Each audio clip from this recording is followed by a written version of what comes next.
안녕하세요. 오늘 저희 손에 들린 이 자료 제목이 감사, 의식 확장의 작은 습관인데요. 이 글의 일부를 같이 보려고 합니다. 이게 시작이 참 흥미로워요. 매일 거울 보면서 나는 누구지? 하는 어쩌면 좀 근본적인 질문에서 출발하거든요. 그리고는 아주 작은 습관, 바로 감사하기가 있잖아요. 이게 어떻게 우리가 세상을 보고 느끼는 방식, 그러니까 우리의 의식을 넓혀주는지에 대해 이야기하고 있어요. 우리가 그냥 현실이라고 믿는 것들이 사실 얼마나 주관적인지, 또 감사가 그 너머에 더 깊은 차원을 보게 하는 열쇠가 될 수 있는지 오늘 여러분과 함께 깊이 한번 파고 들어가 볼까 합니다. 준비되셨나요? 자, 그럼 시작해 볼까요?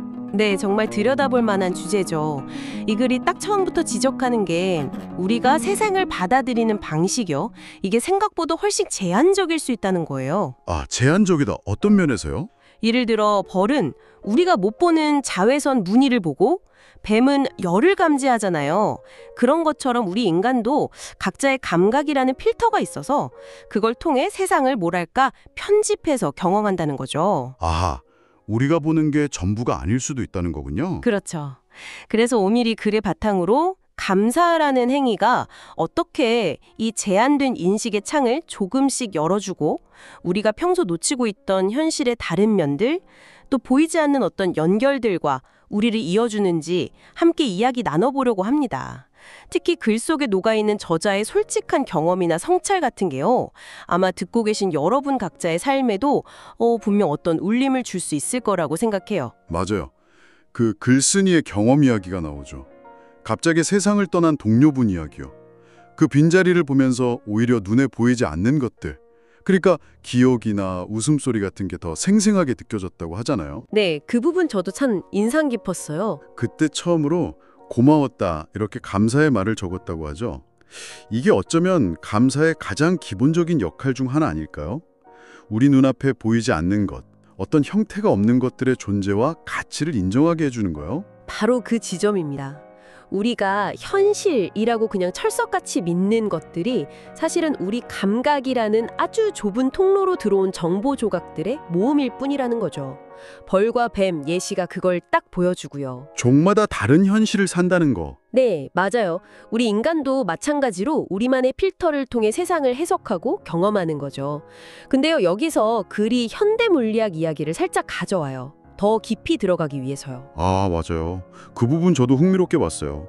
책상이나 내 몸조차 사실은 대부분 텅 빈 공간이고 보이지 않는 힘과 리듬으로 채워져 있다는 이야기요. 네, 물론 이게 양자역학 논문은 아니지만 이 비유를 통해서 우리가 물질적인 세계 너머의 차원, 그러니까 보이지 않는 어떤 연결성 같은 걸 감지할 잠재력이 있다는 걸 보여주는 것 같아요. 아, 그 텅 빈 공간이라는 개념이 단순히 과학적 사실 전달이 아니라 우리가 세상을 인식하는 방식에 대한 일종의 은유로 실었다는 말씀이시군요. 눈에 보이는 게 전부가 아니다, 이런. 그렇습니다. 글 전체를 이렇게 관통하는 핵심적인 은유로 볼 수 있어요. 그리고 물질적인 무게보다 때로는 마음의 무게, 그 생각의 무게가 우리를 더 이렇게 짓누를 때가 있잖아요. 그 글쓴이의 통찰도 이거랑 연결되는 거고요. 그렇죠. 그럴 때 있죠. 네, 그런 무거움을 느낄 때 글쓴이는 뜨거운 커피잔을 이렇게 감싸쥐고 그 온기에 집중했다고 하죠. 그리고 감사일기에 이렇게 적었대요. 작은 온기가 내 마음의 리듬을 바꿨다. 아, 작은 온기가 내 마음의 리듬을 바꿨다. 네, 여기서 감사는 단순히 그냥 좋은 점 찾기가 아니에요. 그 커피잔의 온기라는 외부의 긍정적인 에너지, 혹은 파동이라고 할 수도 있겠죠? 그걸 의식적으로 내 안으로 받아들이는 거예요. 그래서 내면에 흐트러진 리듬, 즉 의식 상태를 조율하는 행위가 되는 거죠. 보이지 않는 세계의 긍정적인 힘과 의식적으로 연결되는 통로. 와, 표현이 되게 시적인데요? 네, 그쵸. 보이지 않는 세계와 연결되는 통로, 감사가 그런 역할을 한다는 겁니다. 내면의 리듬을 조율한다. 이게 바로 그래서 말하는 의식 확장과 연결되는 포인트일까요? 그냥 긍정적으로 생각하자, 이게 아니라 우리가 인식하는 세계 자체를 넓히는 경험 같은 거요? 정확합니다. 의식 확장이라는 말을 글쓴이가 딱 정의하지는 않지만요. 문맥을 보면 결국 우리가 어디에 주의를 기울이고 경험을 어떻게 해석하느냐, 그 범위를 넓히는 과정으로 볼 수 있어요. 아, 주의를 기울이는 범위요? 네. 눈앞의 문제나 감각적인 자극에만 빠져 있지 않고 보이지 않는 연결, 미묘한 감정의 결, 어떤 긍정적인 측면, 그리고 나 자신의 내면 상태까지 더 넓게 알아차리는 거죠. 아까 그 커피잔 온기로 내면 리듬 변화를 감지하는 거, 그게 바로 그런 아주 작은 의식 확장의 예시라고 할 수 있습니다. 그렇군요. 자, 그럼 다음 이야기로 넘어가 볼까요? 여기서 진짜 재밌는 지점이 나오는데 바로 뇌과학 이야기예요. 아, 네. 그 케이크 이야기죠? 맞아요. 우리가 의식적으로 모든 걸 잘 정한다고 믿지만 사실은 아닐 때가 많다는 거죠. 글쓴이 예를 든 게 냉장고 앞에서 정신 차려보니 애니 손에 케이크를 들고 있더라는 거잖아요. 마치 우리의 의식은 행동에 일어난 다음에 그 상황을 그럴듯하게 설명하는 해설자 역할만 하는 거 아니냐고요? 여러분도 혹시 비슷한 경험 있지 않으신가요? 저는 진짜 많거든요. 아마 대부분 그럴걸요. 인간이라면 누구나 겪는 일이죠, 뭐. 근데 중요한 건 글쓴이가 이런 소위 실수나 약점의 순간에도 감사를 활용한다는 점이에요. 맞아요. 자책하는 대신에요. 네. 케이크를 들고 있는 자신을 발견했을 때 막, 아, 또 먹네. 이게 아니라 오늘 나에게 달콤함이 필요했구나. 괜찮아. 나를 탓하기보다 이해해보자. 이렇게 스스로에게 말을 건네면서 감사일기에 적었다는 거죠. 여기서 감사는 완벽한 사람이 되려고 쓰는 도구가 아니라 오히려 우리가 불완전하기 때문에 더 필요한 자기 이해와 수용의 도구가 되는 거예요. 그 글에 나오는 인간이라서 쓰는 겁니다. 라는 표현이 있잖아요. 네네. 그게 아주 인상 깊게 다가오는 이유죠. 인간이라서 쓰는 겁니다. 와, 진짜 와닿네요. 완벽해서 감사하는 게 아니고 부족하고 흔들리니까 나 자신을 좀 이해하고 다독이려고 감사한다. 이건 정말 새로운 관점 같아요.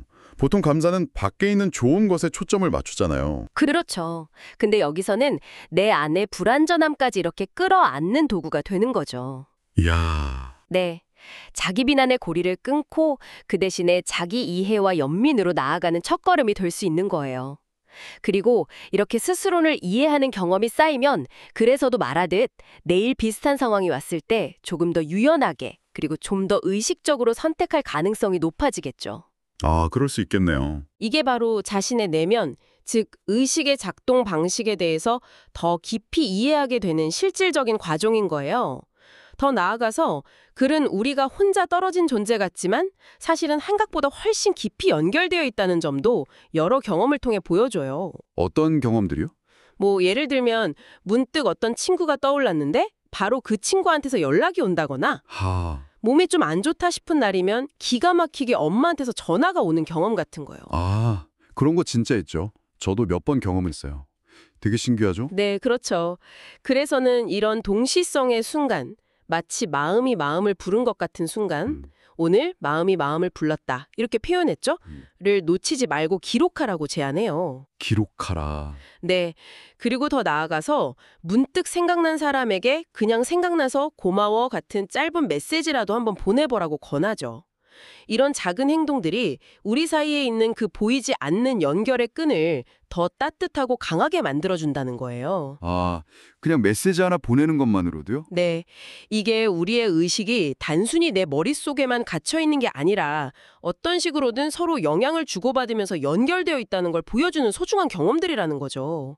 그리고 감사는 이 연결을 의식적으로 느끼고 또 강화하는 행위가 될 수 있다는 거고요. 아주 실용적이면서도 깊은 의미가 담긴 제안이라고 생각해요. 듣고 보니 정말 그렇네요. 감사가 단순히 나 혼자만의 감정을 넘어서 관계 속으로, 그리고 그 보이지 않는 연결 속으로 확장되는 느낌인데요. 글은 또 자연 속에서 우리의 내면 리듬이 다시 맞춰지는 순간에 대해서도 이야기하죠. 공원 벤치에 앉아 있는데 그냥 시원한 바람 소리 듣는 것만으로도 복잡했던 머릿속이 거짓말처럼 조용해지는 경험, 여러분도 느껴보셨을 거예요, 아마. 그럼요. 자연과의 교감은 의식의 리듬을 조율하는 또 다른 아주 강력한 방법이죠. 그때 글쓴이는 오늘 바람이 내 생각을 정리해 주었다. 이렇게 감사일기에 적는다고요. 이런 작은 기록만으로도 밤에 막 뒤척이던 마음이 가라앉는다고요. 네, 여기서 중요한 건 글이 어떤 되게 극적인 사건이나 큰 성공만이 우리 삶을 변화시키는 게 아니라고 강조하는 점이에요. 아, 작은 순간들이 중요하다. 그렇죠. 마치 작은 픽셀 하나하나가 모여서 화면 전체의 이미지를 만들듯이 일상에 아주 사소해 보이는 순간들이 모여서 우리 삶의 질감과 방향을 결정한다는 거죠. 지하철에서 누구한테 자리를 양보했던 뿌듯한 날도 그렇고 반대로 슈퍼마켓 줄 잘못 써가지고 예상보다 훨씬 늦어진 황당한 날조차도요. 맞아요. 그 슈퍼마켓 줄 이야기도 재밌었어요. 그런 날은 오늘도 삶은 나보다 한 수 위였다. 그래도 웃을 수 있어 고맙다. 이렇게 적으면서 유머로 넘긴다는 거죠. 네, 웃음. 이게 진짜 핵심인 것 같아요. 감사가 일어난 사건 자체를 바꿀 수는 없잖아요. 근데 그 사건에 바라보는 나의 관점, 그러니까 사건에 부여하는 의미를 바꿀 수 있다는 것. 그렇죠. 의미 부여의 전환. 네. 그리고 그 의미의 변화가 결국 내 감정, 다음 선택, 그리고 나아가서는 삶의 방향 전체에 영향을 미친다는 거죠. 마치 컴퓨터 리셋 버튼처럼 작지만 상황을 새롭게 인식하게 만드는 강력한 힘이 있는 것 같아요. 의미 부여의 전환. 이게 감사가 가진 가장 놀라운 힘 중 하나라고 생각해요. 똑같은 외부 현실이라도 우리가 어떤 의미의 안경을 쓰고 보느냐에 따라서 우리의 내면 경험, 즉 의식의 내용은 완전히 달라지니까요. 그래서는 심지어 사랑이라는 거창해 보이는 개념조차 어떤 실체라기보다는 에너지의 파동처럼 묘사해요. 사랑을 에너지의 파동으로요? 네. 예를 들면 길 가다가 마주친 모르는 아이가 해맑게 인사를 했는데 그것만으로 하루 종일 마음이 따뜻해지는 경험 같은 거요. 물리적인 접촉이나 대단한 사건이 없어도 긍정적인 에너지가 전달돼서 우리의 내면 상태, 즉 의식의 풍경을 바꾸는 거죠. 와, 그것도 참 신선한 관점이네요. 그래서 글쓴이는 매일 밤 3가지를 적는 습관을 들였다고 하죠. 오늘 내가 받은 친절 하나, 오늘 내가 건넨 친절 하나, 그리고 하나가 뭐였죠? 오늘 내가 놓친 친절 하나, 이 3가지요. 아, 맞다. 놓친 친절. 네. 특히 이 마지막 놓친 친절을 돌아보는 부분이 저는 되게 의미심장하다고 봤어요. 단순히 좋은 일만 기록하는 걸 넘어서 내가 베풀 수도 있었는데 그러지 못했거나 혹은 다른 사람이 나에게 베풀었을지도 모르는데 내가 알아차리지 못했을 친절까지 성찰하는 거잖아요. 받음과 줌, 그리고 성찰까지. 그렇죠. 받음 receiving, 줌 giving, 그리고 그 과정에 대한 성찰 reflection. 이 3가지가 균형을 이룰 때 내일의 나는 오늘보다 더 넓고 깊어질 수 있다는 메시지를 담고 있는 거죠. 그리고 이게 글의 첫 질문, 나는 누구인가와도 자연스럽게 연결이 돼요. 어떻게 연결되죠? 글쓴이는 이름, 직업, 역할 같은 모든 외부적인 라벨을 하나씩 떼어내고 마지막에 남는 것을 깨어있는 알아차림 aware presence라고 불러요. 깨어있는 알아차림. 네, 끊임없이 일어났다 사라지는 생각이나 감정이라는 파도 아래 항상 고요하게 존재하는 잔잔한 바다 같은 그런 근원적인 의식 같은 거죠. 생각과 감정의 파도 아래 잔잔한 바다라 비유가 참 아름답네요. 이게 혹시 아까 이야기했던 현대 물리학의 텅 빈 공간이나 보이지 않는 에너지 이런 거랑도 연결될 수 있을까요? 충분히 연결지어서 생각해 볼 수 있다고 봐요. 물론 과학적 사실과 내면 경험의 영역은 다르지만 보이는 현상 너머에 더 근본적이고 보이지 않는 실제가 있다는 점에서는 유사한 통찰을 제공한다고 볼 수 있겠죠. 그렇군요. 글쓴이가 밤에 조용히 누워서 자신의 의식이 몸의 경계를 넘어 점점 이렇게 확장되는 상상을 하면서 그 고요한 알아차림의 상태에서 고맙다고 속삭이는 연습을 한다고 해요. 아, 그런 연습을요? 네. 이 단순한 행위가 놀랍게도 막연한 두려움 대신에 세상과의 깊은 연결감을 또 외로움 대신에 충만한 평화를 느끼게 해준다고 고백하거든요. 의식의 확장을 통해서 내면의 평화와 연결감을 찾는 여정에서 감사가 얼마나 중요한 나침반이자 동반자가 될 수 있는지를 잘 보여주는 대목이죠. 결국 이 글이 우리한테 던지는 가장 강력한 메시지는 이거 같아요. 감사는 힘든 현실에서 그냥 눈 돌리는 도피가 아니라 오히려 그 현실 속에서 우리가 나아갈 방향을 새롭게 발견하게 해주는 용기라는 거예요. 네, 맞아요. 도피가 아니라 용기. 그래도 여기까지 잘 헤쳐왔다, 나 자신에게 고맙다 라거나 오늘도 누군가의 친절 덕분에 힘을 냈다, 세상에게 고맙다, 또 힘들었지만 그 경험 덕분에 성장할 수 있었다. 그때의 나에게 그리고 그 상황에게 고맙다. 이렇게 과거와 현재 그리고 자신과 세상을 향해서 감사를 표현하는 순간에요. 과거의 상처는 더 이상 무거운 짐이 아니라 성장을 위한 디딤돌이 되고 아픈 흔적이 아니라 삶의 의미를 알려주는 지도가 될 수 있다는 거죠. 아, 정말 정확한 요약이십니다. 감사를 통해서 과거를 다시 해석하고 현재를 충원하게 느끼면서 미래를 향한 희망을 발견하는 그런 선순환이 시작되는 거죠. 네. 그래서 이 모든 이야기가 궁극적으로 무엇을 의미하는가? 글은 아주 단순하지만 강력한 제안으로 마무리돼요. 내일 아침 거울 볼 때요. 막 복잡한 생각하지 말고 그냥 거울 속 당신 눈빛에 담긴 작은 생명의 불빛을 바라보면서 이렇게 속삭여 보라는 거죠. 오늘도 살아있네. 고마워. 오늘도 살아있네. 고마워. 정말 간단한 한마디네요. 근데 이 작은 시작이 우리의 하루를 그리고 어쩌면 남은 인생 전체를 대하는 태도를 바꿀 수도 있겠다는 생각이 들어요. 그쵸. 왜냐하면 글의 마지막 문장처럼 결국 우리의 의식이 머무른 것이 곧 우리가 경험하는 세계잖아요. 그리고 감사는 그 의식의 창을 넓혀서 더 풍요로운 세계를 만나게 해주는 가장 빠르고 확실한 열쇠이기 때문이죠. 의식의 확장은 곧 우리가 살아가는 현실의 확장인 셈이고요. 맞습니다. 우리는 스스로 생각하는 것보다 훨씬 더 광활하고 신비로운 가능성을 품은 존재라는 것.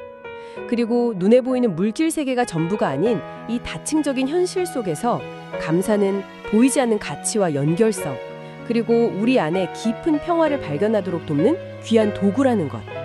이 글은 때로는 시처럼 아름다운 언어로 그 여정을 안내하고 있습니다. 네. 감사를 통해 우리는 표면적인 현실 너머의 깊은 차원, 뭐랄까 에너지의 흐름이나 존재들 간의 연결성, 그리고 우리 본성의 핵심인 깨어있는 알아차림을 더 생생하게 경험하게 될 거예요. 이게 단순히 기분 전환을 넘어서 세상을 인식하고 그 안에서 살아가는 우리의 근본적인 방식을 변화시킬 잠재력을 가지고 있다는 거죠. 자, 이제 이 글이 우리에게 던졌던 질문을 여러분께도 돌려드리면서 마무리할까 합니다. 네. 오늘 밤 잠들기 전 당신의 마음속에 떠오르는 감사 3가지는 무엇인가요? 부디 여러분의 삶에도 글의 마지막 구절처럼 한 줄의 감사, 그리고 한 번의 깊은 숨이 늘 함께하기를 바랍니다.